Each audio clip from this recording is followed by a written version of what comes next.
to the Athletes in Motion podcast, From Race to Recovery, with your hosts, Tom Riegel and Kenny Bailey.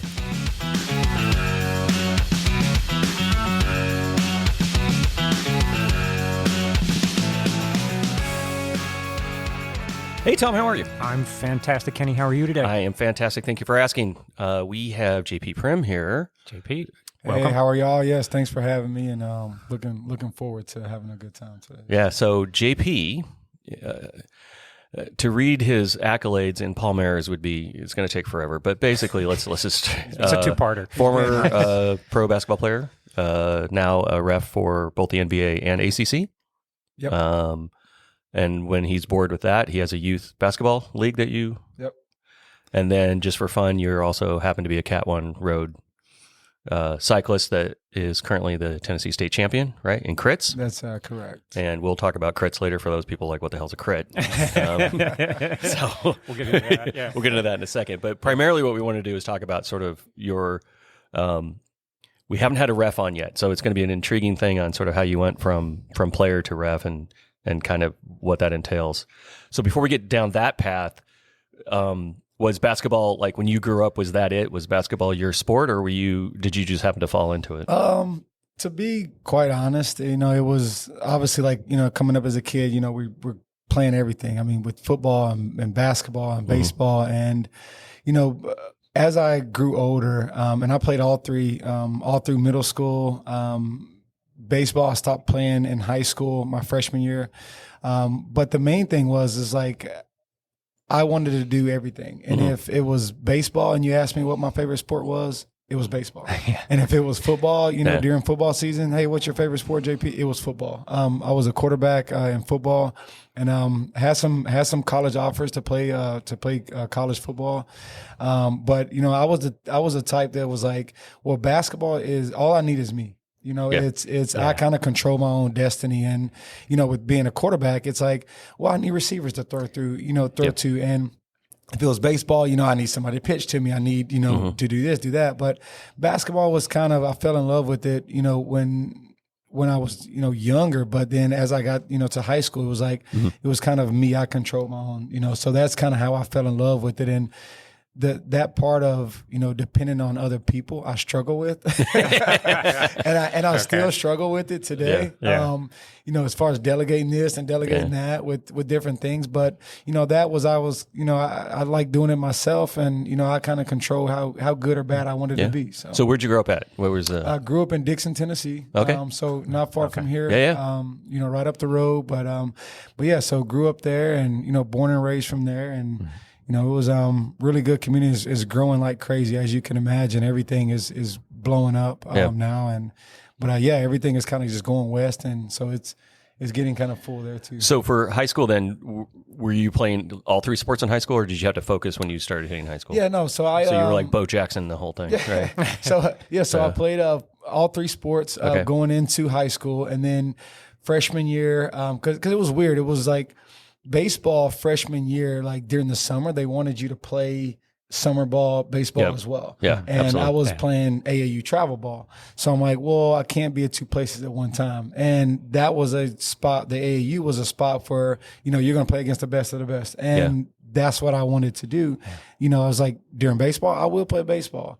But it got to a point where it was like, if you didn't play summer baseball, then you were kind of getting pushed to the back when it was baseball season. So I didn't really like that part. So, I kind of gave that up. But a lot of people, a lot of my coaches were like, yo, like if I would have stuck with baseball, like they thought I was, would have been in the league.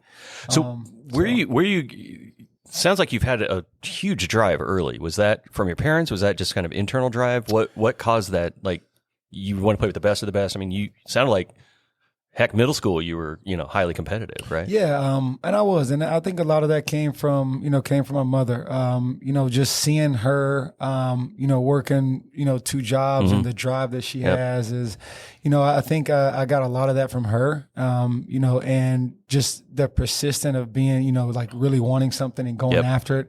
And that's where, at a young age, it's like, that's something you either have or you don't. And had an older brother who was, super talented, didn't work as hard as I did, but he was more talented than I was. And I had to work and work and work to be at the level that he was at. And also, that helped out too, having a big brother to, kind of knock you around and Well, and you have a mom working 2 jobs and you're sitting on the couch. You're going to get your ass handed to you. So you better be doing something. Exactly. So, it's always good for me, with my bigger brother having that and, that helped out a lot as cool. well. And so then you hit college basketball, right? So where was that at? So I went to school in UNC Asheville in North Carolina and then, had, 10 to 12 Division I offers coming out of high school.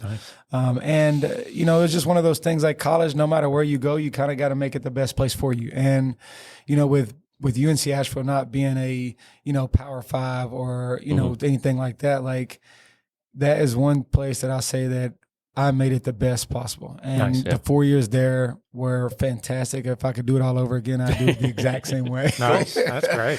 You know what I mean? And you're playing guard, right? Is that your... Yep, point guard, right. Known as the shooter, slicer? What were you? A little bit of both. I could score it. In college, scored the crap out of it. But, also I was strong. I was gritty, just, defensively got after it. But the main thing, my main thing, what I brought to the table was just being a vocal leader, talking constantly. And I think that's a lot came from, me being a quarterback as well. I was going to say, same personality traits for that. Same personality. And my coach, he was like, when I recruited you, it was intriguing to me that you were a quarterback. So I started young, but also like sophomore in high school, like you have to rally these 18-year-old guys, 17-year-old guys, upperclassmen that are dependent on you to get those guys going. So he figured that out early. And, he was like, bringing you in as a freshman, I knew that you wasn't going to have any problem leading us. And, started as a freshman right away. And, won 2 championships there my junior senior year. Look at you. Nice. Yeah, so it was good. It was went to the NCAA tournament.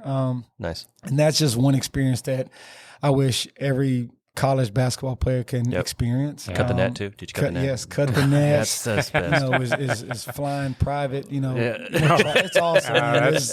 It was awesome. Yeah, it was great. So. All right, so after college you were getting pro offers, or how did that, what was it looking like? Yeah, so I was with San Antonio with the Spurs when I first came out, did NBA Summer League with them. And then after that, I received my first contract in France. I was in Nanterre. Nice. And so that was completely awesome. Spent some time, go ahead. Yeah, just how is gotta be a great European experience. ball? Yeah. European ball is totally different. Yes. And a lot of Americans that go over, the game is totally different. Like, people that come, like guards and players that come from Europe, like everybody can shoot, pass, and dribble, no matter how big you are, no matter how. Yeah, you see that. Okay. Yeah, and that starts at a young age. Their development over there, they're a little bit ahead of us here. Yeah. As far as, because if you're the biggest one on the team here, it's like, all right, we're going to put you at the post and you're just going to run the rim and, we're going to try to throw you the ball inside. And no, like there, it's like they start handling the ball at a very young age and it helps out. You take a lot of the European, even like so-called bigs in the NBA, they're guards. They can handle the ball. They can all shoot it. They can all pass it. But the game is totally different though.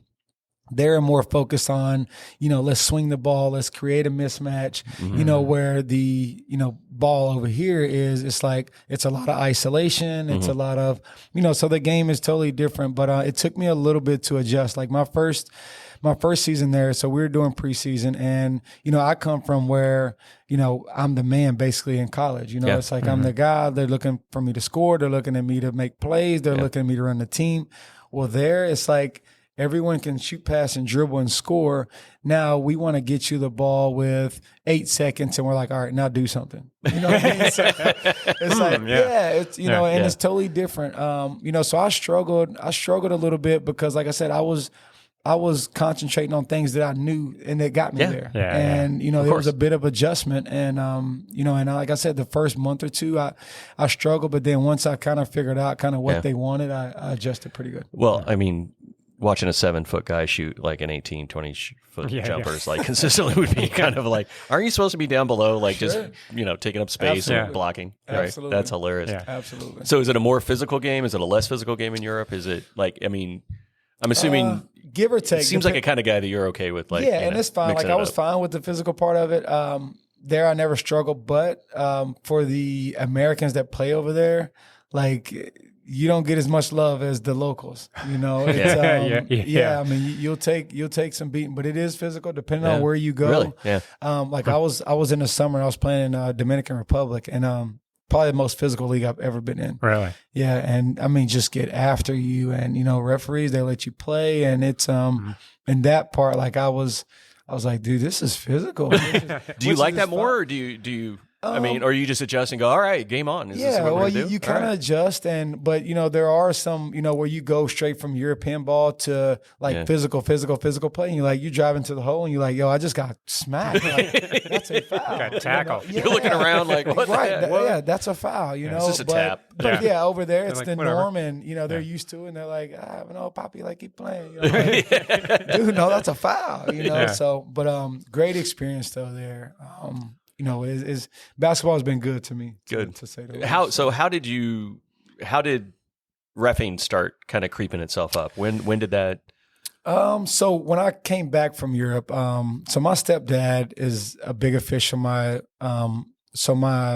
brother, who was an official as well. So my stepdad and mom got married when I was a senior in high school. And his son, which is my brother, my stepbrother, he got into officiating as well. He was probably mid-20s when he got into it. Well, we lost him to non-smoking lung cancer when he was 29. Wow. So he was on his way up. Just got into Division I basketball, and that following year he died from cancer. But long story short, that kind of fueled me whenever I was coming back from Europe, like always in the summer, I would always referee games just to kind of keep me around and kind of get back to the game. And so once I kind of knew that I was changing gears with the playing side, because I started having kids, and they needed me there. They were at an age now where they were starting school, and so it's time for me to change gears a little bit. And so I started with the coaching. I was like, that was good. I built an AAU program from the ground up, and, became a really high powered, travel team within the circuit. And, after that, I was like, it started getting really stressful coaching. If you don't Imagine know, that. and I'm a talker. So I was leaving the game with headaches, and I'm like, dude, this can't be healthy. And, I'm worried about what my guys are doing, off the floor. And, then I got into the high school thing, and that was kind of the same thing. It's like, there's money in it, but obviously you have to start at the bottom, and you got to climb your way up, which is I'm fine with. But I was like, like I had a couple people was like, you're really good at officiating. Like you look good. You have the background for it. You played. This is what people want. This is what assigners want. And I'm like, I don't know. Like I'm going to coach another year just to kind of, long story short, got into it. And like my first year, I did 1 year of high school, and just kind of learning, kind of seeing plays and things like that. And then after that, I went to my first college camp, my second year officiating, and I got picked up Division I. Nice. And that was a year before COVID. And then, so a year Great. before Your COVID. timing is fantastic. And It's almost like opening a store before COVID. So, and then now it's, it's taken completely off. And That's awesome. So now you're doing NBA games as well, right? so I did NBA Summer League. Okay. This summer, past summer, was the first NBA, that I got to involve with that. That's cool. And so did NBA Summer League in Salt Lake, and you talking about phenomenal experience. Oh, wow. So I got a phone call. It was probably, 2 or 3 weeks before. And they were like, we think that you're the guy, and we want you to 2 or go 3 to weeks NBA's before the season, the summer. before NBA Summer League. Yeah. started. It's like, hey, So I'm what are you going doing to- next week? So I'm going to these college camps. And so how it works is you go to these college camps, you get seen by the assigners that you want to work for or try to get a job for, and you go in, and they basically give you like a 3-day, and you're reffing basically like high school games. And you get out there, and they have numbers on you, so they see, okay, do I like this guy? guy? Do I not? And they basically see you basically like a tryout, and you go, and that's how you kind of get picked up. So I guess the analogy would be sort of like a baseball league, right? Where you're doing, so if somebody wanted to officiate, they would start kind of at the high school level, right? Correct. And then to your point, what are they called? The guys that are assigners. Assigners, yes, assigners. That's an interesting term, right? Yeah, so are they these assign guys their games? Do they work as refs as well, or no, are they? Okay, they're off they're the just floor. got it. They're off the floor. So they just sit there with a notepad and correct. But then you also have these clinicians. They're called clinicians. So these clinicians are basically like responsible. So they might have 6 clinicians that they have there at camp. So these clinicians sit at each court and they watch you. And they take notes as well. So each day they go back to their boss, which is the assigner, and they basically say, okay, we like this guy, this guy, this guy. You need to come over here and watch him. So are the clinicians designed to look at how accurate you are on what you're doing, or consistent? Yes, consistent. Your style. How you look, your style. Like, really, do you your fit style? the part? Really? Yeah, like your swagger, because even at officiating, like everyone kind of has a swagger. Yeah. You know what I mean? Like you're either smooth or you're really jumpy or you're really. The players need to respect you, and you need to have a swagger, I'm imagining, to, get that respect a little bit, right? Correct. A bit. You need to have a confidence in it. Correct. Right. And confidence is the main thing. Like, are you believable? Yeah. Can they approach you? Because I've been in games where it's like, dude, like, I'm like, why are you coming to me about, a call that was called by my partner? He was like, because I feel like I can talk to you. Yeah. So that's cool. Yeah. So that right there. And I've been in games where, like I said, players come and talk to me, and I have that because I played. Yeah. So your respect level's higher, right? Because Correct. they know what. And even some of them that don't know my background, like I have, because I played, so I know the conversation needs to be had with the players. Yeah. I can relate if players are frustrated. I can relate, and I feel that. Yeah. And, so I might bring them to the side and, kind of talk to them and kind of talk about a play that they may think that, it wasn't a foul versus it was a foul. Yeah. So I'll conversate and talk to them about that, and so next possession, it's like more of a respect thing. It's like, okay, he hears me, I hear him. Yep. We respect. It's a respect thing. Let's both move on and take it from there. And you build that, you build your credibility that way, not only with players, but with coaches as well. Mm-hmm. Yeah, I was going to say, I mean, we'll talk about the coach thing in a second, but I'm curious, like when you first start officiating, there you have to have some sort of 2 things. You have to have a confidence level, like, hey, that was, some obvious fouls are obvious fouls, but there's going to be some stuff where people are going to come at you. Sure. Like, and it could go one the other way. Yeah. So what was that like that first time you had somebody in your face when it was like, what? I mean, a coach or a player, like, how could you call that thing? Like, you're an idiot. I mean, was it? And like you said, there is a confidence thing. But the main thing, like when you're at the high level, or not even just a high level, but high school level, like you have to find that fine line between the conversation and where it needs to, like where you can take it, because there's certain things that you can say that can take a coach from like going to the extreme and just talk them completely down. And a lot of that, what I have learned is, as an official, like coaches don't want to hear you're right all the time, right? As an official, it's like you have to have enough in you to say, you know what, coach, I think I missed that, or I was wrong, because perception wise, they want us to be so perfect, and we're human. Absolutely. But the main thing is admitting when you're wrong. Now, you can't say that the whole night. Coach, I missed it. Coach, I missed it. I missed that one. I missed that one. I missed that one. Really? You won't have there's some popcorn and a hot dog. Why don't you sit up there, dude? It's like you might exactly. Like, Larry, let me get the whistle. Yeah. But so there's a respect thing. But at the end of the day, it's like some players that that come up to me. They it's I didn't foul him there. I didn't. I'm like, maybe I missed it, maybe not. Or maybe you had a better angle on it than I did. But the thing comes is like, what are your shooting percentages for the day? And it's they're shooting 50%. I'm like, listen, if my call percentage was 50%, I would be out of a job. You know what I mean? So like, you relate to them that way and you talk to them that way. It brings them down a whole lot, or having one word, conversations or sentences that you say to coaches that bring them from. So figuring out that part. That's interesting. It is. It's very interesting because, like I said, like some coaches are different from other coaches.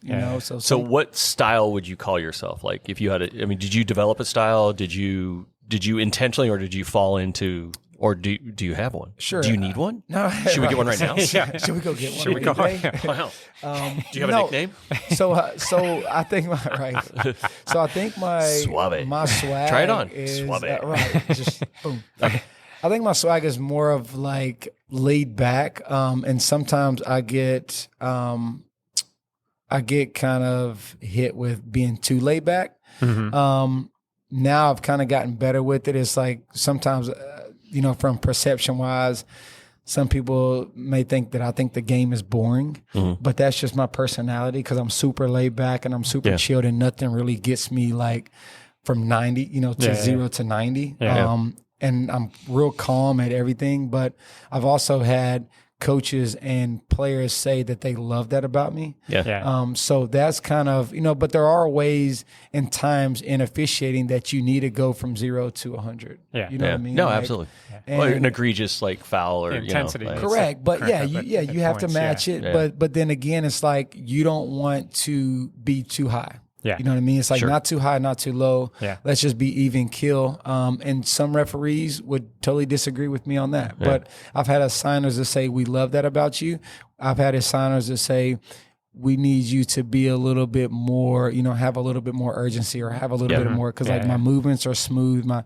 So I think, so to answer your question, I'm kind of a smooth, Got it. kind of take people down, and talk and really communicate with players and coaches. So do you look at the game differently now that you're reffing?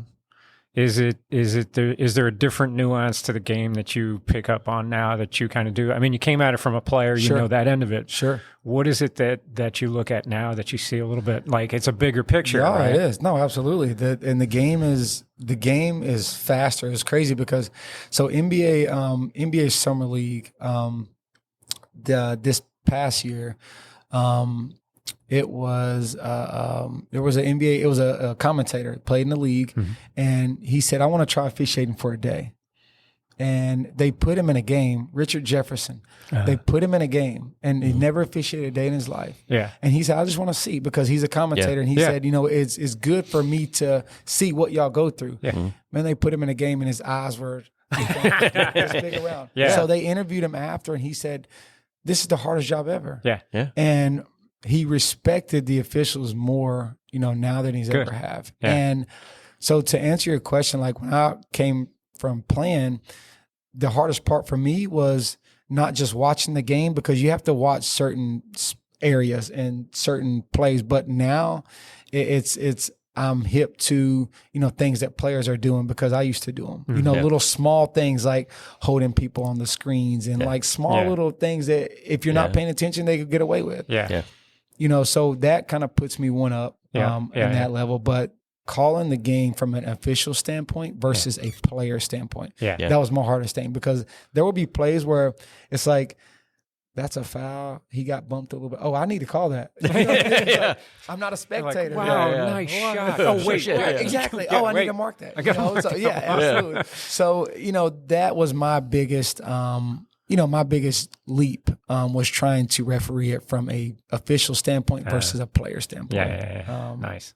So let's break down sort of, I kind of know, but I don't, right? So how many total officials are on the court at one time? What each role is? You got go. So you have, so there's 3 officials. You basically have like a crew chief, which is the main guy who usually is going over pregame stuff, who's usually the vet on the crew, the more experienced one on the crew. And he is usually the one tossing the ball up. Okay. So right there who's the main referee, who coaches are going to go to probably the most. Okay. Especially in a bigger game. But then you have your so you have your crew chief or your R, and then then everyone falls up under that, and basically you have a referee. and you have a U1, U2. Yeah. So an NBA is different from college. They just call them different things, but there's still 3 officials out Got there. it. Yeah, Same concept. Yes. So are you devoted to one side of the court then as a U1 or U2? No, so everyone so you start off in like the triangular. So you have like a trail, is basically on top of the court, and then you have a lead, which is basically the one on the baseline under the basket. They're usually on the same side. Okay. And then you have your slot, which is on a single side across the court, splitting them two. So everyone is responsible for a third. Got it. And if you're watching the basketball every time, then you can't officiate your third of the court. Mm-hmm. So it's kind of hard because at the beginning, when I started officiating, I was always watching the ball because as a player, and a spectator, that's what you do. You just follow the basketball.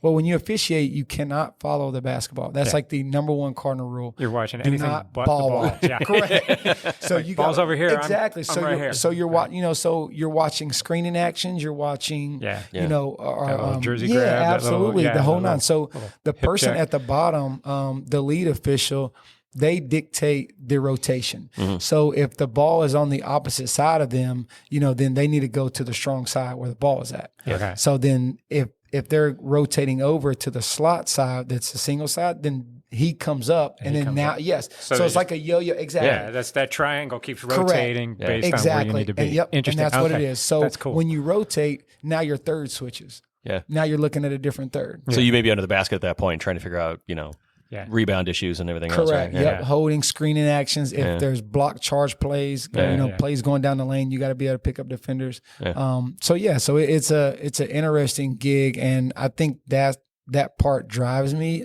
because you always want that perfect game. Sure. But it never comes. Yeah. You know what I mean? Yeah.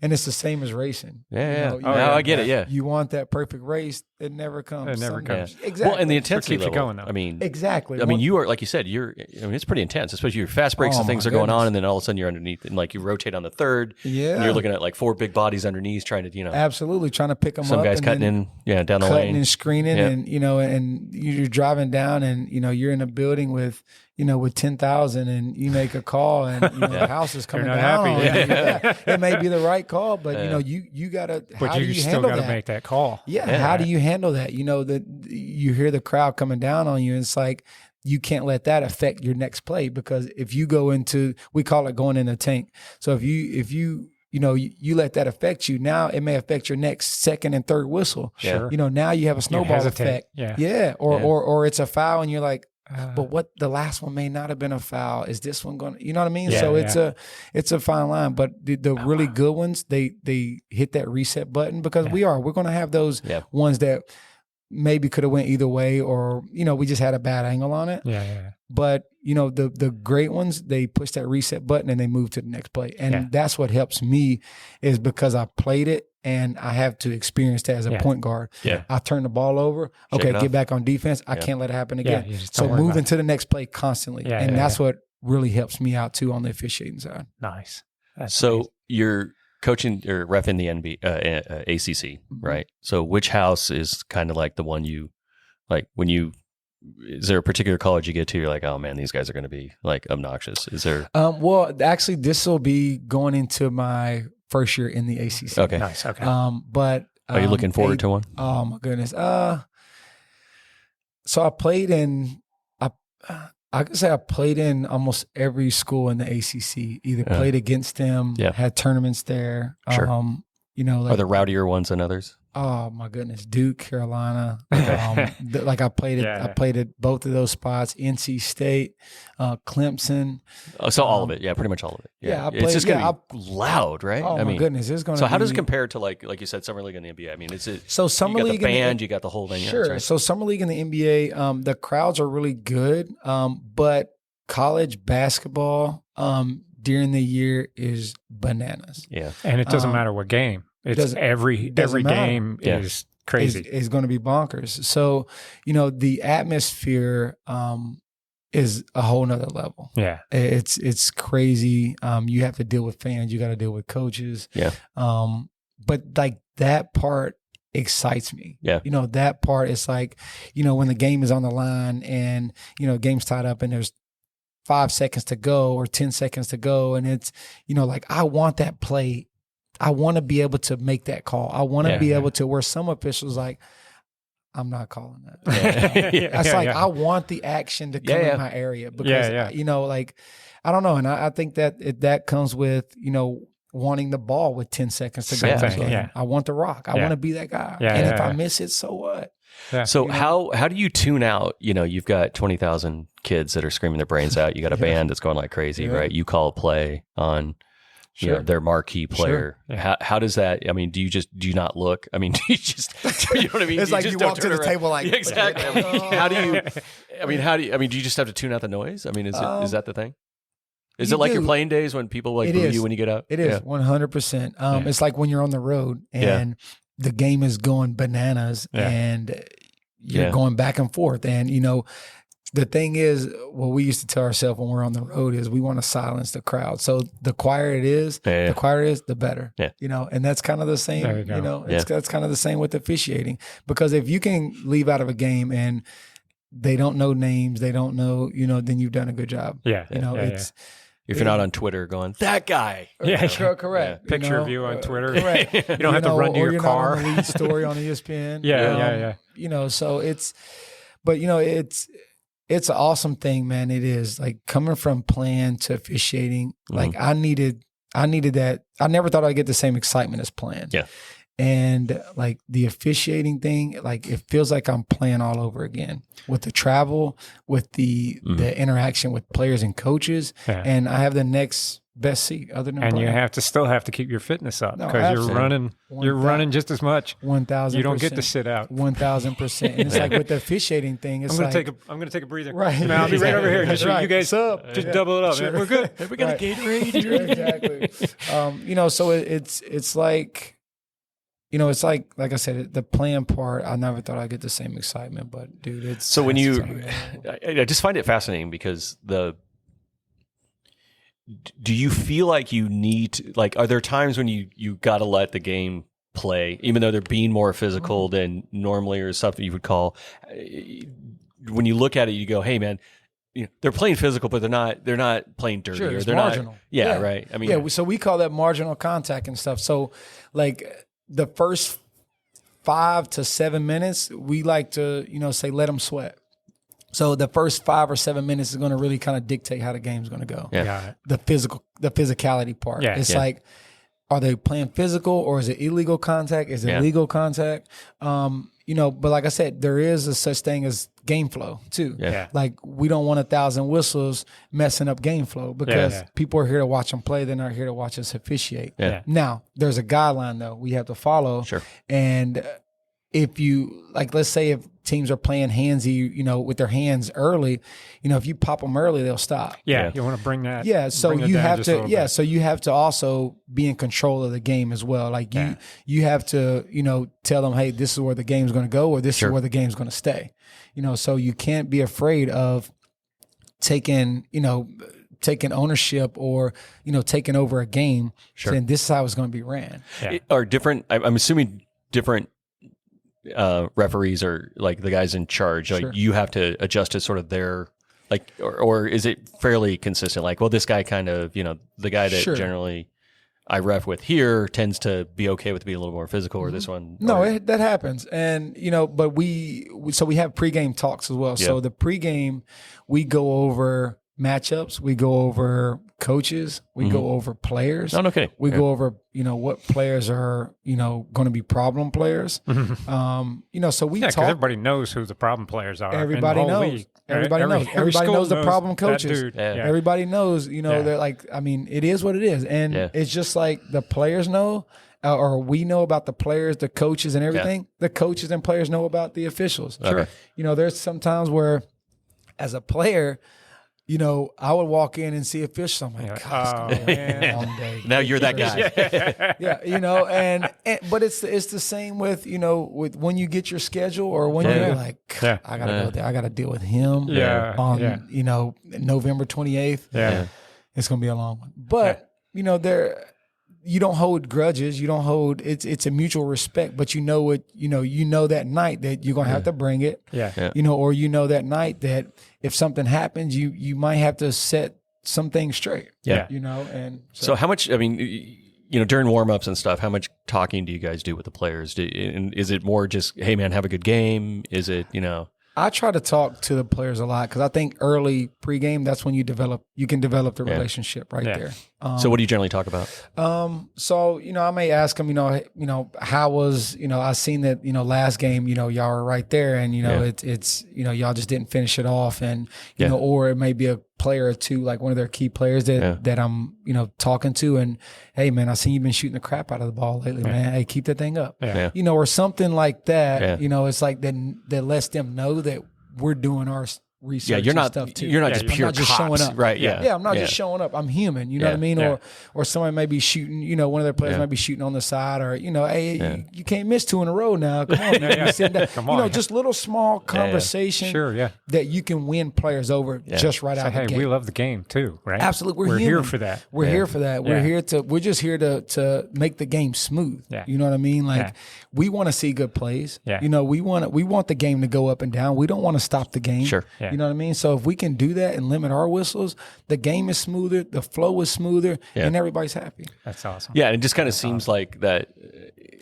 I think there's in my opinion, it may just be me, there's a sort of this misperception. You guys kind of come in like robots. You don't talk to anybody. There's nothing that goes on. You do the officiating, you leave. But now there's some officials that do that. Yeah, I'm not going to sit here and sugarcoat but it everything. seems to me, but it seems to me that the ones that seem to get along with the players more and get a little bit more respect. So if you call it like, look, you knew you hand checked. Yep. Like you knew that. Right? Yeah, 100%. So, because you talked to them ahead of time. Like it seems like you can have a decent rapport and actually, talk to these people as humans and still be able to officiate, right? Yeah, absolutely. And, but there are those officials that, that they get criticized that, they don't say a word, they play goes on. They don't want to talk to players. They don't really want to talk to coaches. And in my, on my perception, it's like the ones that are like that, they don't know a whole lot because they don't know what to say. Yeah. You know what I mean? Or they don't know how to explain what they just called. Yeah. Or they don't know how to, correlate what just happened. Yeah. So the first thing that they do, and it's crazy because at a high school level, they don't want you talking to coaches. They don't want you talking to players. Like it wows me because like, it's like, where are we building this rapport at? You know what I mean? It's like if they do this at the college level and at the pro level, why aren't we trying to teach that at the high school level as well? Yeah. You know what I mean? Like they're worrying about plays and they're worrying about position, but at the end of the day, it's like if you get your plays right or wrong, you still need to build a rapport within the coaches and the players. Sure. And that's the biggest part for me is like just communicate. Yeah. That's all they want you to do. And or sometimes coaches just want you to hear them out. Yeah. Yeah. You know what I mean? So, and it's not just always you want to fire back at them. Yeah. Sometimes it may just me just sitting over there and listening what they have to ramble about and say, you know what, coach, I hear you. Yeah. I hear you, coach. you. Yeah. And that goes a long way because like Yeah. I said, coaches, sometimes they just want to be heard. Yeah. They want you to vent. hear their, they want you to hear their point. They want you to hear, how they're thinking. Now there is a fine line, Sure. but then again, they want you to know that, hey, this is how I feel about this. And it's not, they don't want you always just firing back at them. Yeah. Yeah. So. Yeah. And I guess when you watch like some of the NBA stuff, like Barkley would be like a complete, smart ass to it seems like that would be the fun part of the game, right? No, absolutely. Yeah. So I notice in like football, for example, because I watch way too much football, but like, you'd have the quarterback after a play would go up to the ref and say, hey man, this guy's hit me kind of late. Do you have players that come up and like, hey, dude, this guy's hip checking me out? I mean, you got to watch out for, 22 over here is hip checking me all the time. And then does that affect you or not affect you? Or you just say, hey, thanks, appreciate it. You say, no, I'll check it out. And like I said, sometimes the players, like they'll say stuff and they've gotten really smart. They'll say things that are not there. Yeah. But it could possibly be there, but possibly not. But, if you give them, hey, I'll check it. I'll take a look at it. Yeah. I'm going to appreciate it and we'll go to the next thing. Yeah. And so that's kind of, if you miss something or if they think that they're getting grabbed on each possession, then sometimes they're right. Yeah. Because we don't see everything. We miss some things and, but our antennas do go up. It's like, all right, I'll check it out for you. Yeah. And, as an official, like I like to look at it because if I was a player and I went to an official and said that, I would hope that he would, at least check it out. Or if you're during your pregame, you find out this guy just does this at every game, right? Correct. Like, And we because know, you have players because that are just like, officials oh talk. God, you know. Correct, because officials talk, and it's like, it's like, hey, who do y'all have tonight, or who do y'all have tonight? Yeah. Oh, we got to deal with 23. He's gonna be trying to grab and talk crap, and and we know, so it's, I don't know. Is there pressure when you have a marquee player on the floor? Like, especially on college, when you look at, because college, like you in part could have an impact on where they go on the draft. I mean, to a certain extent. I mean, if it, like, not that. Sure. What I mean by that is, like, if they're fouling out of games all the time because they just can't seem to control their temper or whatever else, marquee players. Sure. Are you aware that there's a marquee players and Absolutely, and just, it's not that you're going to treat them any differently, but is there additional pressure? No, I don't think there's pressure. I think so this goes into our pregame. You want to keep the starters in the game. Mm-hmm. And what I mean by that is, it's like, no, we don't want to, be more loose on the starters, but they're starters for a reason. They're going to make the game go. Yeah. When the other players come in, that's when junk is going to be thrown in the game. Mm-hmm. So that's when you're going to have whistles and whistles and whistles. Like, to be honest, like, I mean, they're non-starters for a reason. Yeah. And the main guys are the players and the starters. So, like, to answer your question, I don't think it's really pressure, but the pregame is let's keep the best players on the floor. Got it. You know what I mean? So if it's marginal, if it's marginal contact, and we can play through stuff, let's play through it. Yeah, and if they're like, I would imagine if they're doing continual marginal contact, where it would be one of those, dude, you're getting close. Correct. Yeah. Right? Or we got to hit you, and then now you know that. There's a line. Let's bring that down. Exactly. Yeah. But if you set the tone early, even if it's key players or not, you set the tone early. It's their job to adjust as players. Yeah. My coach always used to tell me that it's like, no matter what officials you get, if this is how the game is going to be called, this is how the game is going to be called. You need to adjust your game for that. Yeah. You got to adjust. Blame the refs. You have to. It's just like life. Play within the rules. You know what I mean? Yeah. Like it's day to day. Every day is not the same, and you got to adjust. Yeah. So, and that's the same as officiating. From a player perspective and from officiating perspective. Yeah. So same thing with the coaches. Then, I mean, your relationship with the coaches need to be sort of. Do you guys talk to them before the game and say, good luck? Yep, absolutely, we do. But you have to be careful with some coaches. Some coaches they're real slick. They may try to talk to you a little bit longer, and the other coaches down there like, what is he talking about? The gamesmanship has got to be. The sportsmanship. The integrity of the game is huge. Yeah. So it's, but everybody essentially respects each other from the officiating to the coach's perception.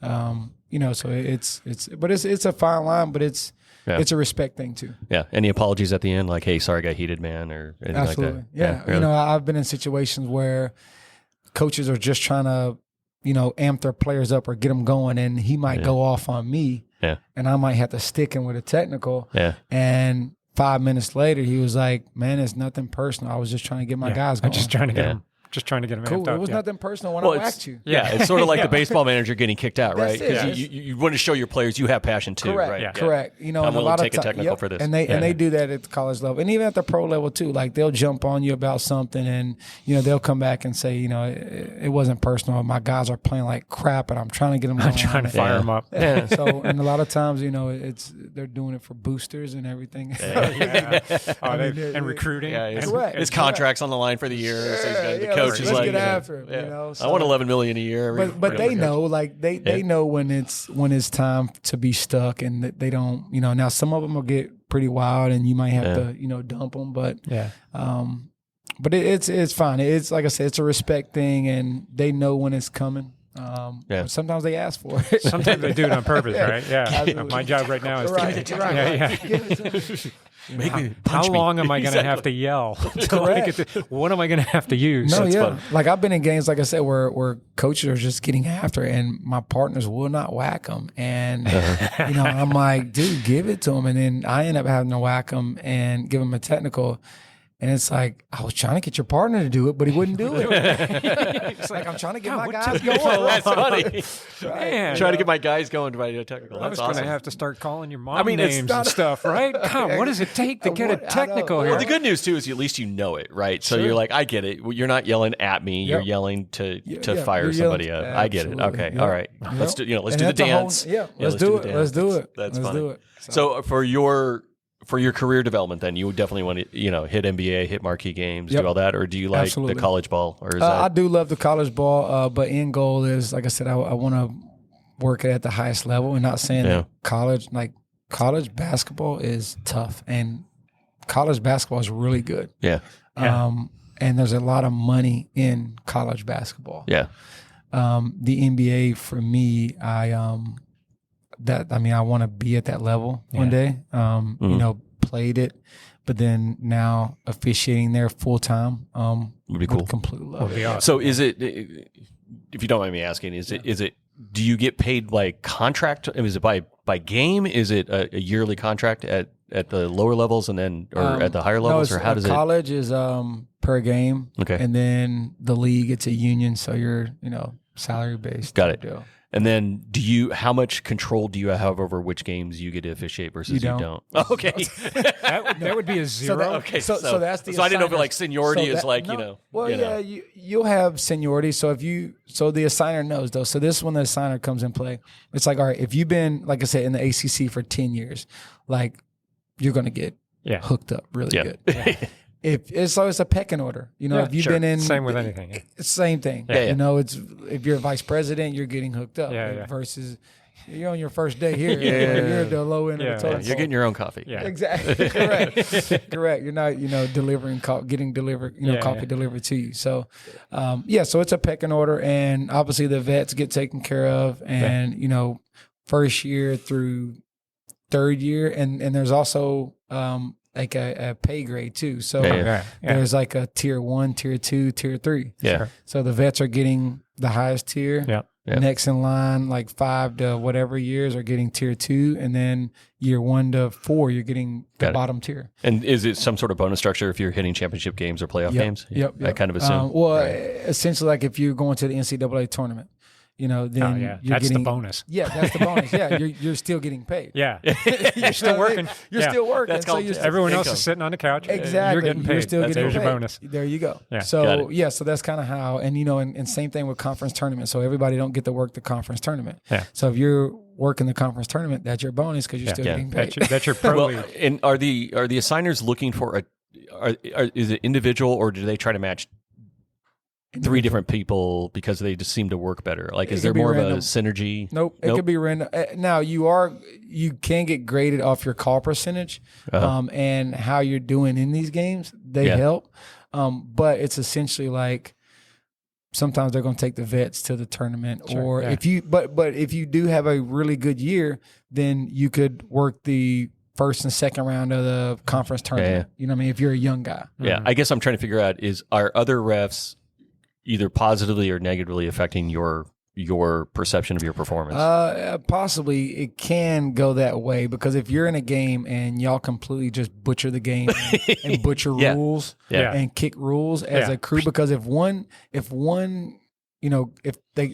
on the crew. If one person kicks the rule and they get together and they don't know the rule, or they don't know how to, tell the rule, then your whole crew kicks the rule, and you will get games taken away for that. Because they're at a level, it's like rules are things that we can control. Yeah. You know what I mean? Like, we can't control if that play is right every single, like, we're not going to have the right play and call the right play every single possession. Yeah. So we're going to miss plays. Yeah. But rules, that's something that you have to know. Got it. Yeah. You know what I mean? And if it might be one person is not sure about the rule, the other two better be for sure. Yeah. Because because after the game, what's going to happen is the coach is going to call the assigner, and he's going to say, these guys kicked the rule. Or your assigner is probably watching the game. Got it. Your assigner's probably going, they don't know that rule? Because the assigner that I work for, they're going to say, yeah, come on, I'm going to take these next 5 games away from you, these ACC games, you know. So the assigner that I work for, I mean, he has 8 different screens set up at his house, and he's just flipping through each night, watching the crews. So no pressure there at all. Yeah, right. So you one thing you better know is you better know rules, and you better not kick a rule. Yeah. And that's it with any level, because at the pro level you're getting fined. Yeah. If you're that's true. Yeah, if you're kicking involved. rules. Yeah, absolutely. This is serious. Now college, there's money involved too, but you're going to get games taken away from you from your assigners, and there's been, even at the NCAA tournament, like there's been games where somebody don't move on, and that completely just had a bad game and didn't move on to the next level, the next round, in the NCAA tournament. So the higher you go, the more. So it's pretty competitive then. Absolutely. So, it's everybody like you said, it's no different than a player at that point, right? Yeah, absolutely. Because everyone, at the college level, everybody wants the championship game in the NCAA tournament, the national championship. Sure. And then it's crazy because I was talking with a buddy of mine, and it's like as officials, sometimes we're never satisfied until we get the end result of being the crew chief either in the national championship or being the crew chief at Game 7 in the NBA Finals. Exactly. You know what I mean? Because if you're the next referee, the second referee in Game 7, it's like, I want to be the crew chief. I want to be the main guy. So, if you're in the Final Four, it's like, why didn't I get picked for the national championship? That's funny. You know what I mean? So you're always wanting to, and it's just with anything. That's awesome. Yeah. To recap, you have the players watching you, the coaches watching you, the stands are watching you. ESPN is trying to figure out whether or not you hose this thing up. And then you got a handler sitting there watching you as well. But other than that, it's no big deal. So from a ref perspective, you've got literally like everybody's judging you. Yes. Everybody. And that's why the game, so when I was a non-referee, I would always think, the referees were so bad and they miss plays. And it's because if you take this, so the game is all about angles, right? And as a person in the stands, you don't have every angle. Yeah. You see it from one angle. So what may look like a foul from your angle that you're viewing the game is not a foul from the angle that the official is looking at the game, because one, they're 40 feet down, down the floor, and they're seeing it from a different angle. Yeah. So there's always going to be spectators that think referees miss so many plays because they see it from a different angle. Yeah. Yeah. And they have the right angle. Whoever's angle it is, it's the right angle. Oh, they always have the right angle. Always have the right angle. And so, but you think, seeing it from half court might be different from if you have a seat under the basket. Totally. Yeah. The view and the perception is totally different. Look at it from the different TV angles, right? When you see it from this angle, but you don't see that, but from here you see it. Yeah. Yeah, you're like, oh no, that's not a foul. And then they do the bird's eye view, and you're like, he snapped him on his own. Totally. But the person in row 17 can't see that. Yeah. So you're always going to be scrutinized like, the referee sucks. Like, what is he calling? But you're not just getting that from one. You're getting that from 20,000. 20,000, so 10,000 people. Yeah, so screaming at you. It's a tough job. It is. It's a really tough job. But sounds like a ton of fun though. I love it. All right, so Michael Jordan's days, guys getting hand checked all over the place. LeBron's not these days. Much softer game apparently. So who's GOAT? Who's the GOAT? I'm a Jordan. Thank you. I'm a Jordan guy. I grew up watching Jordan. Yeah. I'm 32, but like I said, I grew up and I was at where I can understand the game, and so I grew up kind of watching Jordan. And it's, to me, you can say numbers and do all of these things, but it's, to me, there's no. The game's changed. The game has changed so much. The game's changed, all of them.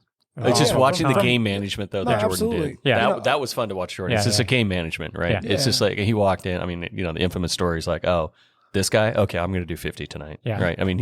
He called it. He was Babe Ruth in the damn thing. Oh, totally. Every game, man. Right, this is going. Oh, here we go. Left center, I'm putting it there. Exactly. I'm going to be scoring, 13 threes on you tonight. So just get settled in. Yep. Okay. So after all of that, not just because you figured that wasn't enough thrill, you decided to be a road racer. What got you into cycling out of basketball and baseball? I know ball sports. So it's crazy. But so I have couple of friends who was cycling, and and I'm like, and so I grew up on motorcycles and dirt bikes. Okay, and so and the speed thing was there. Yeah, it was definitely there, and so that part, I have friends that was doing it, and then when COVID hit, I was like, I'm just before COVID, I'm like, I'm just too busy for it. Like, there's no way that I can fit this, because I know, like, if I jump in it, like, I'm gonna be. You seem to be an all or nothing kind of guy. I am. I am. That vibe. I am all or nothing. It's like I'm gonna do it. Yeah. Or I'm not. Because you were just starting when COVID hit. Correct. Yes, So we hate him. Yes. So when Been doing COVID, this for how many years? Yeah, and this guy still comes in. suck. This guy. well, when COVID hit, I was like, I have some time now. Yeah. So let me just tamper What's with this it. bike thing? Yeah, let me just try it. Yeah. So like, I think I had it was like a Walmart like bike, and it was like it was like the heaviest road bike I could ever possibly have, and probably was like a cross bike or something. I don't even know. But anyways, so I rode it for a couple of days, and so my mother stays like 10 miles from me, and I was like, it's fairly flat. Like, I'm gonna try to do it. Yeah. So first I got out there, and I was like, and I rode back, and I was like, I kind of like this. It's I have some me time, and like I have kids too, so me time is very important. Yeah. And so was riding, and I was like, okay, I kind of like it. Then the next day, I'm riding again, and I start off at like 8 miles, and I'm like, I'm gonna do 10 miles a day, and then next week maybe I'll try 12, and now let's see if I can ride for an hour or 2 hours, and so I'm like, now I know I need to change this funky bike that I have, and now what else do I need to get? So I was learning so much about cycling, and I was, got into it, and I finally got a bike that was decent. Yeah. And I'm like, all right, now these pedal things, like, I'm learning about, clipping in, and I'm, and now I've fallen 10 times. And, so all of these things that I'm learning, and I'm like, this is very intriguing. Like the mystery of, everything around cycling, like I love, you know what I mean? So then I joined a team, and that was a whole, like, I went on a group ride. Actually, let me rewind. I went on a group ride, and my first group ride was GSD. So I don't know if y'all know what that is. No. So it's basically a fast group ride out of Franklin that starts at the Starbucks downtown. And I think I've heard of this one. Yeah. So, and it's some of the fastest people, and they basically were going, I don't know, 60 something miles is the loop, I think 63 miles. And it's basically a race through the trace. They group up twice, they regroup twice. So like up Bear Creek and all through there, we regroup, and then which is not flat, by the way. Anyone listening? Yeah. No. Oh my goodness. It's brutal. So this being my first group ride, so I get in here, I'm like, I'm hearing about this ride. This is your first group ride. Yeah, just so we recap, this guy barely knows how to do clipless pedals, and now he shows up to a 63-mile group ride with the fastest riders in. And I'll tell you, is this still on that bike? This is this is on another. I've got another bike. So this one's a little bit lighter. Okay, now, so you're not on the utility bike anymore. No, I have the drops. I have everything. Yeah, I at least kind of look the part, but I still have the hairy legs. This guy's like a beginner. Like, But anyways, so sure, he's a rook. Who's this rook? And so I get out there, and I go through the group ride, and I'm fine. Like, I feel fine. Like, the first regroup, I'm like keeping up. I haven't been dropped yet. And the average second speed is regroup, what, 23 to 25 miles an hour? Yep. This is insane, by the way. Just like nobody starts this way. Yeah. Just so you know. I'm like crazy. Thrown in the fire. I know. And like people are like, why are you doing GSD? Like, you just got started. Like, you're going to get dropped the first 10 minutes. I'm like, you know what? If I get my teeth kicked in, so what? Who cares? I'll come back and do it again. So I didn't get dropped until the final climb, which was probably an hour and 20 minutes in, maybe 30 minutes in. So it was a really great experience. So we regroup at the store, everybody. And so we're at the store, and I'll tell you, this is how raw I was. Yeah. So we're about to pull out of the store, and this is a group of, I think the first ride, it was like a group of 30, 35 people. Yeah. So we're coming out, and here comes like a car, and everybody's waiting. You know, some of them are doing their track stance and they're balancing, and some of people are unclipped. And I'm like, I was about to go, and then a car comes, and I'm like, oh crap, and then all of a sudden I just fall. Nice. Bam. slow-mo fall. Yeah, fall we've been there. in front of 35 people, and they're like, who in the crap is this? And they're all checking on me. You all right? I'm like, I'm fine. I'm fine. My ego's over here right now, but what I'm blown away is like your physicality is off the charts, except you don't know a damn thing about how to unclip or anything. Nothing. Right? Nothing. So it's just pure physical, just pure strength. You're just Pure a strength. machine. the fact that you were still with them had to say something to them. Exactly. Like, so who is this guy who fell now who's still hanging with us? So we got this hairy leg dude that barely shows up. Like Correct. They Like, can't who the get out hell of a is this clip. guy? Doesn't Yes. Yet he's hanging with us. That's got to be frustrating. Like, who the hell is this guy? And They're like, I think they would regroup just to drop you. Like, we can't let this guy. Let's get him up. Now let's drop So him. you loved it, right? completely loved it. And I think I went to GSD probably every Saturday that I could for a year straight. Wow. When did you start the leg shaving? And Was that week 2 or no, week 3? I think when I got to a cat 4, 3. Okay. Because cat 4 you can. Did you talk to your wife about it first, or you? Oh, she was pissed. And I'm like, seriously, like it was almost like she was pissed. Like, she was angry. Like, wouldn't talk to him for a whole day. Really? Like, oh, you're shaving your legs. My wife Like, totally relates to that. She has said Dude. absolutely no. She's Really? like, Yeah. she was like, dude, like, Yeah. I feel like I'm cuddling up with the girl. Like, if I was cuddling up with the girl, then I would have, I would have dated a Yeah, woman. whatever. Yeah. She's like, this is bullshit. She was mad, dude. I love I'm it. telling you, I love it. she was fighting mad. The fact that you wait for cat 3 to before you shaved is actually pretty funny because Yeah, you have to, so just so everybody understands, Yeah. right? Correct me if I'm wrong here, but there's sort of 5 categories, Yep. right? So the cat 5 is Yep. if you just want to go race your first time, you Correct. don't need If you anything. wanna crash. Oh, So my goodness. Crash fest. right, Get to Cat 5. Oh, yeah. and then Which you have to start there. You so do. you have to start You do. there. I think you have to do a minimum of 10 races before you can get into cat 4. I think is what it is. Yeah, but now they have like where you can like go from like just be a cat 4. Okay. So it used Oh, to be, okay. I You can think skip you had You can skip the you can script. skip the the- crash, yeah. the crash fest. correct. Okay. Well, you still have to race 4s and 5s because they have Yeah, 4 or 5 races. all Yeah, that yeah, time together. yeah. That's right. Yeah. But as you move along, so cat 3, cat 2, cat 1, you're Yep. getting faster. You're Correct. getting better. You're getting and you're a cat 1 pro at this point. Is that what it is? Mhm. So for most people, for most humans that start out, it's several years, but it's not.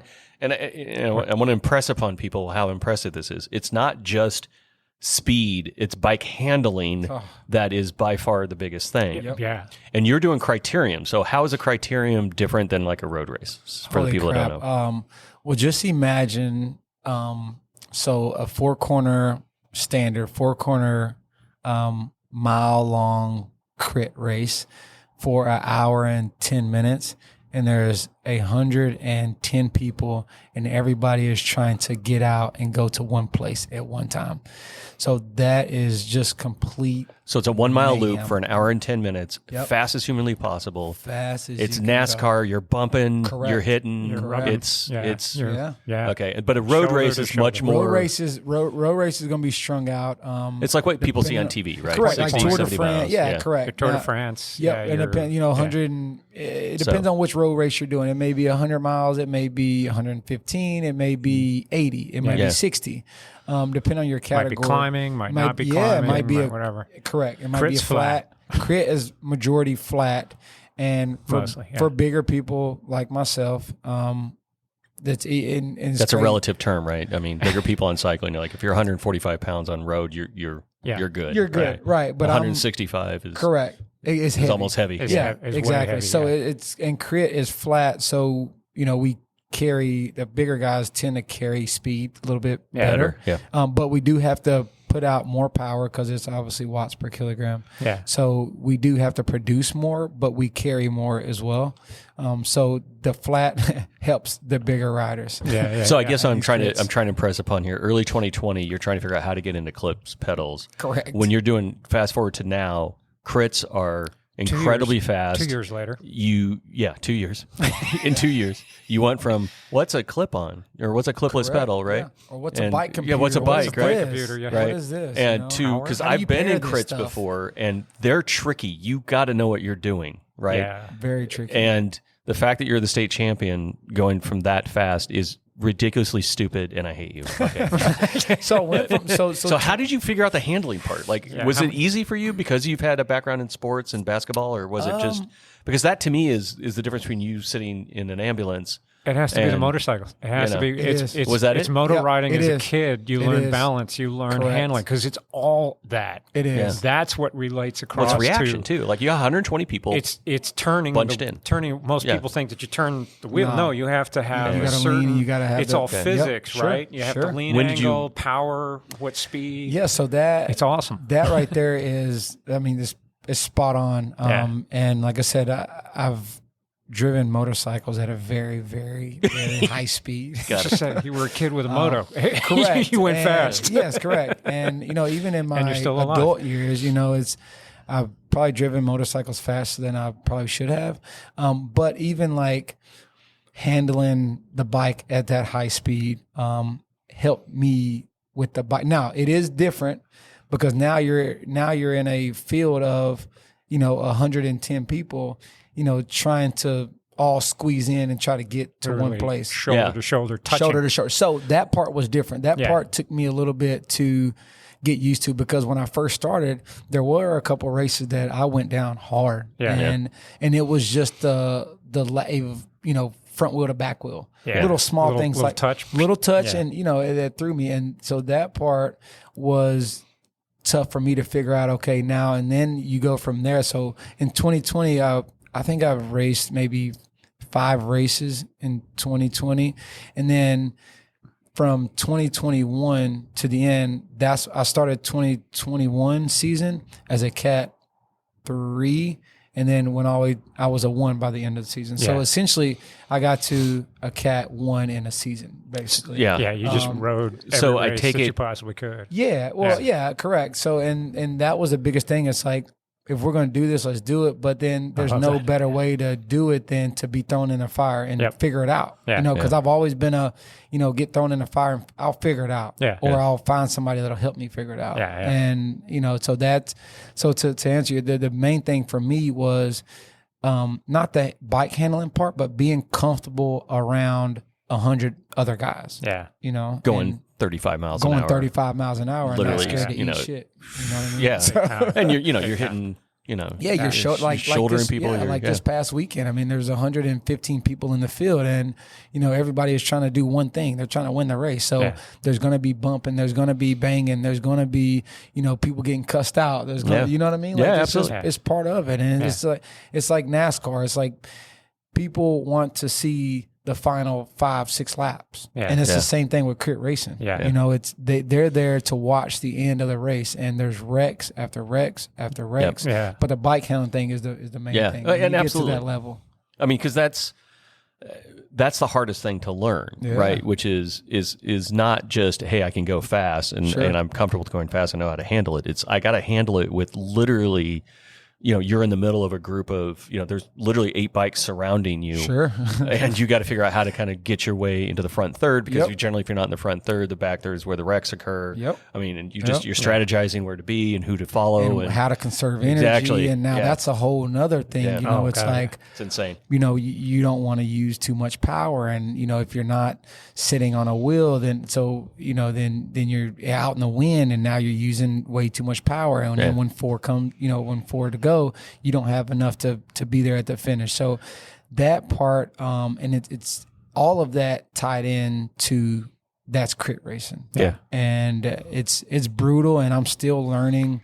Even though I've had some really good wins under my belt, there's still so much to learn, and you learn in every single race. And now once you think that you have the fitness part down, now it's not just the fitness, now it's everything else too. Yeah. You know what I mean? Or when you think you have everything else down, it's like, shit, now I can't be there with 4 to go because I'm exhausted. Yeah. You know what I mean? Exactly, right? My bike handling skills are really good, Yeah, and I don't but mind I being got no bumped, power. but damn it, I'm done. Shelled out the back. Exactly, and, yeah. exactly. So, I think I would love to have another podcast just to talk about that because I'm a huge cycling geek and it'd be fun to do that. For everybody listening, I mean, there are a lot of races that go on. If you haven't followed Crit Racing, there is a huge series that goes on. You can follow it locally. Yeah. If you get if you can actually go to a race to feel the energy of these bikes, how fast they're traveling, what they're actually doing, it's super exciting. I mean, if you like any kind of racing, it's amazing. And I think what people don't understand too, because you see it on you watch the stuff on the Tour de France and stuff, and you're hearing the commentators and you see the helicopters. The sound that a peloton makes is absolutely incredible, right? I just remember when we were doing group rides, like the same thing we do back in Northern California. We were doing. I was road racing, not to your degree. But like when one guy clipped in for the group ride, all you hear is like 50, 60 people going, pop, pop, pop, pop, pop. Everyone's clipping in. And then you hear the derailleurs going and you just hear like, and just the spin of the wheel. And when you're in that, and to your point, it's a lot like you said, it's a lot like basketball. It's a lot like you're the kind of person that seems like you love the idea of just intense focus. Sure. Your tunnel vision and you just live for tunnel vision. So wrestling alligators next? Is it jumping off of climbing Everest? What the hell else are you doing? So what do you got? I feel a triathlon coming in. I feel a triathlon coming. I hate running. It's crazy. Nobody likes running. It's crazy because I hate running. I was telling a friend, I'm like, but there's a good balance. So the refereeing thing, like obviously I have to run, but then it's like for longevity, like that's why I love the cycling because there's no beating and banging on my joints, and but you need the bone density. Yeah, you need a little bit of pounding. But that's why. That's why I referee. So what makes me mad is if he starts running, he'll probably run like a 6 minute, like 6 minute pace half marathon. Very heavy. I'm heavy for a runner, so you would probably be wrong. We're all heavy for runners. We're all heavy for runners at this point. Everybody is. But no, cool. That's one thing. So what do you got coming up, man? What's next? What do you want to plug? What's going on in your life? Well, basketball season is right around the corner. Cool. So I'm tickled to death, about that. My assigner called me 2 weeks ago, and I will be going to a preseason tournament in Jamaica. Nice, cool. That's cool. Yeah, I'm super tickled to death about that.